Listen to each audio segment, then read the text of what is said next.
Connect FM ਦੇ evening news bulletin 'ਚ ਤੁਹਾਡਾ ਸਵਾਗਤ ਹੈ। ਸਭ ਤੋਂ ਪਹਿਲਾਂ ਅੱਜ ਦੀਆਂ ਮੁੱਖ ਖਬਰਾਂ। BC 'ਚ ਵੈਕਸੀਨ ਸੰਬੰਧੀ ਪਹਿਲਾ ਬਲੱਡ ਕਲੌਟ ਮਾਮਲਾ ਹੋਇਆ ਰਿਪੋਰਟ। ਫਰੇਜ਼ਰ ਹੈਲਥ ਨੇ ਗਰੋਸਰੀ ਸਟੋਰ ਵਰਕਰਾਂ ਨੂੰ ਵੈਕਸੀਨ ਹਾਸਲ ਕਰਨ ਦਾ ਦਿੱਤਾ ਸੱਦਾ। BC 'ਚ ਰਿਵੈਂਜ ਪੌਨ ਦੇ ਮਾਮਲਿਆਂ 'ਚ ਸਖਤ ਕਾਨੂੰਨ ਲਿਆਉਣ ਦੀ ਤਿਆਰੀ। ਗਿਲਫਰਡ 'ਚ ਵਾਪਰੀ ਗੋਲੀ ਚੱਲਣ ਦੀ ਵਾਰਦਾਤ ਵਿੱਚ ਲੱਗੇ ਦੋਸ਼। 20 ਸਾਲਾ ਪੀੜਤਾ ਦੀ ਪਛਾਣ ਕੀਤੀ ਸਾਂਝੀ। ਬੰਗਾਲ 'ਚ ਵਿਦੇਸ਼ ਰਾਜ ਮੰਤਰੀ ਦੇ ਕਾਫਲੇ ਤੇ ਲੋਕਾਂ ਵੱਲੋਂ ਹਮਲਾ, ਗੱਡੀਆਂ ਦੇ ਸ਼ੀਸ਼ੇ ਤੋੜੇ। ਤੇ ਹੁਣ ਖਬਰਾਂ ਵਿਸਤਾਰ ਨਾਲ। BC ਦੀ ਪ੍ਰੋਵਿੰਸ਼ੀਅਲ ਸਿਹਤ ਅਫਸਰ ਡਾਕਟਰ ਬੌਨੀ ਹੈਨਰੀ ਦਾ ਕਹਿਣਾ ਹੈ ਕਿ BC 'ਚ ਵੈਕਸੀਨ ਸੰਬੰਧੀ ਬਲੱਡ ਕਲੌਟ ਸਥਾਪਿਤ ਹੋਣ ਦਾ ਪਹਿਲਾ ਮਾਮਲਾ ਰਿਪੋਰਟ ਹੋ ਗਿਆ ਹੈ।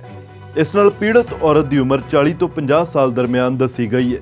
ਇਸ ਔਰਤ ਨੂੰ ਆਕਸਫੋਰਡ ਐਸਟਰਾਜ਼ੈਨੇਕਾ ਵੈਕਸੀਨ ਦੀ ਖੁਰਾਕ ਹਾਸਲ ਹੋਈ ਸੀ।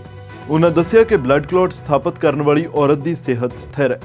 ਡਾਕਟਰ ਬੌਨੀ ਹੈਨਰੀ ਨੇ ਦੱਸਿਆ ਕਿ ਇਹ ਵੀ ਯਾਦ ਰੱਖਣ ਦੀ ਲੋੜ ਹੈ ਕਿ ਅੰਕੜੇ ਦਰਸਾਉਂਦੇ ਹੈ ਕਿ ਅਜਿਹਾ ਹੋਣ ਦੀ ਸੰਭਾਵਨਾ ਪ੍ਰਤੀ 1 ਲੱਖ ਵੈਕਸੀਨ ਪ੍ਰਦਾਨ ਕਰਨ ਪਿੱਛੇ ਇੱਕ ਮਾਮਲੇ ਦੀ ਹੈ। We have had our first case of vaccine-induced immune thrombotic thrombocytopenia, or VIT, that we have seen around the world and across the country. And this was following a receipt of an AstraZeneca COVID-19 vaccination. And the person is a woman in their 40s. She is stable and currently receiving treatment in a hospital in Vancouver Coastal Health. This is something that we know is rare, but is associated with the AstraZeneca vaccines that we have been receiving here in Canada. BC 'ਚ COVID-19 ਦੇ ਅੱਜ 694 ਮਾਮਲੇ report ਹੋਏ ਹੈ। ਦੁੱਖ ਦੀ ਗੱਲ ਸੀ ਕਿ ਇੱਕ ਵਾਇਰਸ ਪੀੜਤ ਦੇ ਦਮ ਤੋੜਨ ਬਾਰੇ ਵੀ ਦੱਸਿਆ ਗਿਆ। ਹੁਣ BC 'ਚ COVID-19 ਦੇ ਕੁੱਲ ਮਾਮਲਿਆਂ ਦੀ ਗਿਣਤੀ 1,33,619 ਤੱਕ ਪਹੁੰਚ ਗਈ ਹੈ। BC ਦੀ ਪ੍ਰੋਵਿੰਸ਼ੀਅਲ ਸਿਹਤ ਅਫਸਰ ਡਾਕਟਰ ਬੌਨੀ ਹੈਨਰੀ ਤੇ ਸਿਹਤ ਮੰਤਰੀ ਏਡਰੀਅਨ ਡਿਕਸ ਵੱਲੋਂ ਅੱਜ ਦੇ ਮਾਮਲਿਆਂ ਦੀ ਜਾਣਕਾਰੀ ਸਾਂਝੀ ਕੀਤੀ ਗਈ ਹੈ। ਸੂਬੇ 'ਚ ਵਾਇਰਸ ਸੰਬੰਧੀ ਮੌਤਾਂ ਦੀ ਗਿਣਤੀ 1595 ਹੋ ਚੁੱਕੀ ਹੈ। BC 'ਚ ਵਾਇਰਸ ਸੰਬੰਧੀ ਐਕਟਿਵ ਮਾਮਲੇ 6802 ਤੱਕ ਪਹੁੰਚ ਗਏ ਹੈ। ਕੁੱਲ 457 ਲੋਕ ਹਸਪਤਾਲ 'ਚ ਦਾਖਲ ਹੈ ਤੇ ਇਸ 'ਚ 154 ਨੂੰ ICU 'ਚ ਰੱਖਿਆ ਗਿਆ ਹੈ। ਡਾਕਟਰ ਬੌਨੀ ਹੈਨਰੀ ਨੇ ਦੱਸਿਆ ਕਿ ਅੱਜ ਕਿਸੇ ਵੀ ਵੇਲੇ BC ਵੈਕਸੀਨ ਪ੍ਰਦਾਨ ਕਰਨ ਦੀ ਪ੍ਰਕਿਰਿਆ ਵਿੱਚ ਇੱਕ ਅਹਿਮ ਅੰਕੜਾ ਪਾਰ ਕਰ ਲਵੇਗਾ। ਉਹਨਾਂ ਦੱਸਿਆ ਕਿ ਅੱਜ ਕਿਸੇ ਵੀ ਵੇਲੇ ਸੂਬੇ 'ਚ COVID-19 ਸੰਬੰਧੀ 2 ਮਿਲੀਅਨ ਖੁਰਾਕਾਂ ਪ੍ਰਦਾਨ ਕੀਤੇ ਜਾਣ ਦਾ ਅੰਕੜਾ ਪਾਰ ਹੋ ਜਾਵੇਗਾ। ਉਹਨਾਂ ਦੱਸਿਆ ਕਿ ਹੁਣ ਤੱਕ ਸੂਬੇ 'ਚ 19,95,496 ਵੈਕਸੀਨ ਖੁਰਾਕਾਂ ਪ੍ਰਦਾਨ ਹੋ ਚੁੱਕੀ ਹੈ। Sometime today, the 2 millionth dose will have been given to people in British Columbia. This is very good news. So far, as of early this morning, we've had 1,995,496 doses of all 3 of our COVID-19 vaccines administered in British Columbia. And of those, 95,868 were in people who received a second dose.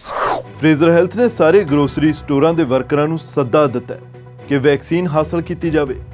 Fraser health ਦਾ ਕਹਿਣਾ ਹੈ ਕਿ grocery ਸਟੋਰਾਂ ਤੇ ਕੰਮ ਕਰਨ ਵਾਲੇ ਯੂਨੀਅਨਾਈਜ਼ਡ ਤੇ ਨਾਨ ਯੂਨੀਅਨਾਈਜ਼ਡ 18 ਸਾਲ ਤੋਂ ਵੱਧ ਉਮਰ ਦੇ ਲੋਕ COVID-19 ਸੰਬੰਧੀ ਵੈਕਸੀਨ ਹਾਸਲ ਕਰਨ ਦੇ ਲਈ ਐਲੀਜੀਬਲ ਹਨ। ਫਰੇਜ਼ਰ ਹੈਲਥ ਦਾ ਕਹਿਣਾ ਹੈ ਕਿ EMPLOYER ਅਤੇ ਯੂਨੀਅਨ ਨੁਮਾਇੰਦੇ ਸਟਾਫ ਨੂੰ ਜਾਣਕਾਰੀ ਪ੍ਰਦਾਨ ਕਰਨਗੇ ਕਿ ਅਪਾਇੰਟਮੈਂਟ ਲਈ ਆਨਲਾਈਨ ਕਿਵੇਂ ਰਜਿਸਟਰ ਕੀਤਾ ਜਾ ਸਕਦਾ ਹੈ।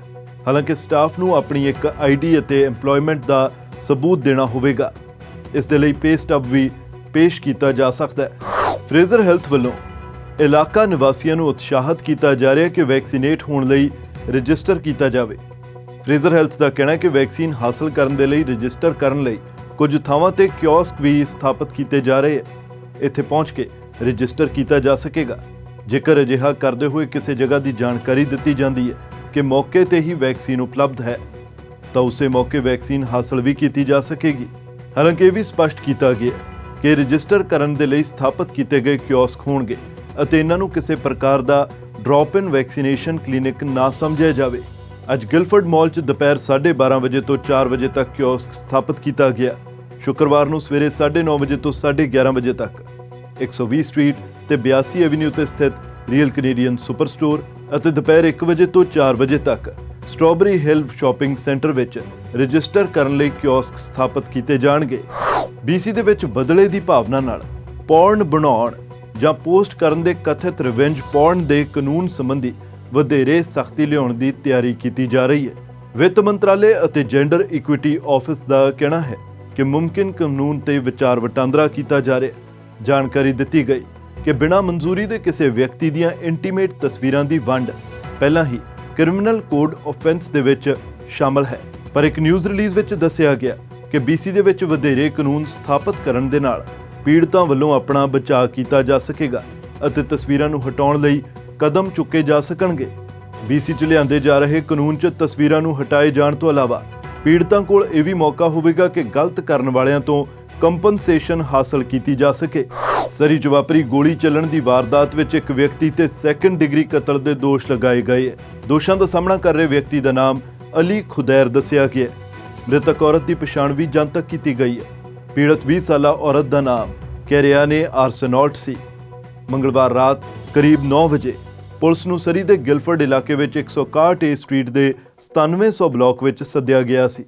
ਮੌਕੇ ਤੇ 20 ਸਾਲਾ ਪੀੜਤ ਨੂੰ ਗੰਭੀਰ ਜ਼ਖਮੀ ਪਾਇਆ ਗਿਆ ਸੀ ਅਤੇ ਉਸਨੇ ਹਸਪਤਾਲ 'ਚ ਦਮ ਤੋੜ ਦਿੱਤਾ ਸੀ।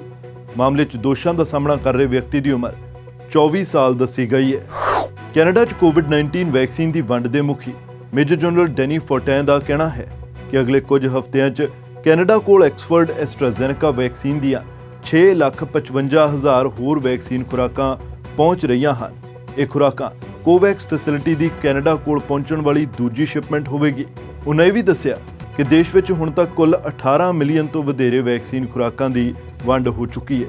ਉਹਨਾਂ ਦੱਸਿਆ ਕਿ ਇਸੇ ਹਫ਼ਤੇ ਫਾਈਜ਼ਰ ਬਾਇਓਐਨਟੈਕ ਵੈਕਸੀਨ ਦੀਆਂ 2 ਮਿਲੀਅਨ ਖੁਰਾਕਾਂ ਦੀ ਡਿਲੀਵਰੀ ਹੋਈ ਹੈ।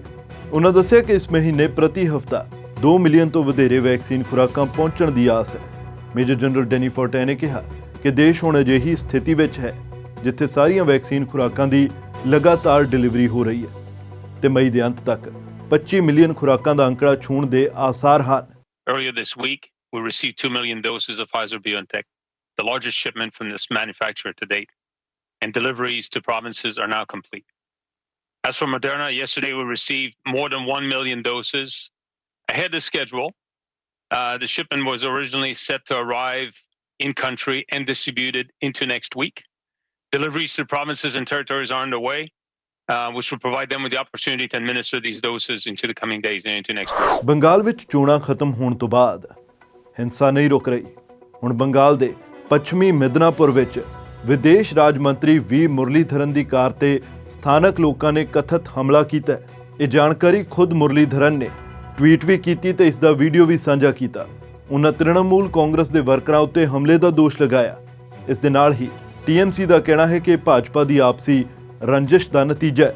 ਦੱਸਣਯੋਗ ਹੈ ਕਿ ਕਈ ਕੇਂਦਰੀ ਮੰਤਰੀ ਤੇ ਭਾਜਪਾ ਆਗੂ ਆਪਣੇ ਵਰਕਰਾਂ ਨੂੰ ਉਤਸ਼ਾਹਿਤ ਕਰਨ ਲਈ ਬੰਗਾਲ ਜਾ ਰਹੇ ਹੈ।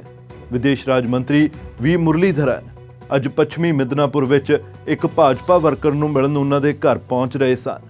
ਉਦੋਂ ਹੀ ਰਸਤੇ ਵਿੱਚ ਉਹਨਾਂ ਦੇ ਕਾਫਲੇ ਤੇ ਡੰਡਿਆਂ ਨਾਲ ਹਮਲਾ ਕੀਤਾ ਗਿਆ। ਇਸ ਦੌਰਾਨ ਉਹਨਾਂ ਦੀਆਂ ਗੱਡੀਆਂ ਦੇ ਸ਼ੀਸ਼ੇ ਟੁੱਟ ਗਏ। ਕੇਂਦਰੀ ਗ੍ਰਹਿ ਮੰਤਰਾਲੇ ਨੇ ਚੋਣਾਂ ਤੋਂ ਬਾਅਦ ਪੱਛਮੀ ਬੰਗਾਲ ਵਿੱਚ ਕਥਿਤ ਹਿੰਸਾ ਦੇ ਕਾਰਨਾਂ ਦੀ ਜਾਂਚ ਕਰਨ ਅਤੇ ਰਾਜ ਵਿੱਚ ਜ਼ਮੀਨੀ ਸਥਿਤੀ ਦਾ ਜਾਇਜ਼ਾ ਲੈਣ ਲਈ ਇੱਕ 4 ਮੈਂਬਰੀ ਟੀਮ ਵੀ ਬਣਾਈ ਹੈ। ਮੰਤਰਾਲੇ ਨੇ ਸੂਬਾ ਸਰਕਾਰ ਨੂੰ ਚੇਤਾਵਨੀ ਦਿੱਤੀ ਸੀ ਕਿ ਜੇਕਰ ਸੂਬਾ ਸਰਕਾਰ ਸ਼ਾਂਤੀ ਸਥਾਪਿਤ ਕਰਨ ਵਿੱਚ ਅਸਫਲ ਰਹਿੰਦੀ ਹੈ ਤਾਂ ਮਾਮਲੇ ਨੂੰ ਗੰਭੀਰਤਾ ਨਾਲ ਲਿਆ ਜਾਵੇਗਾ।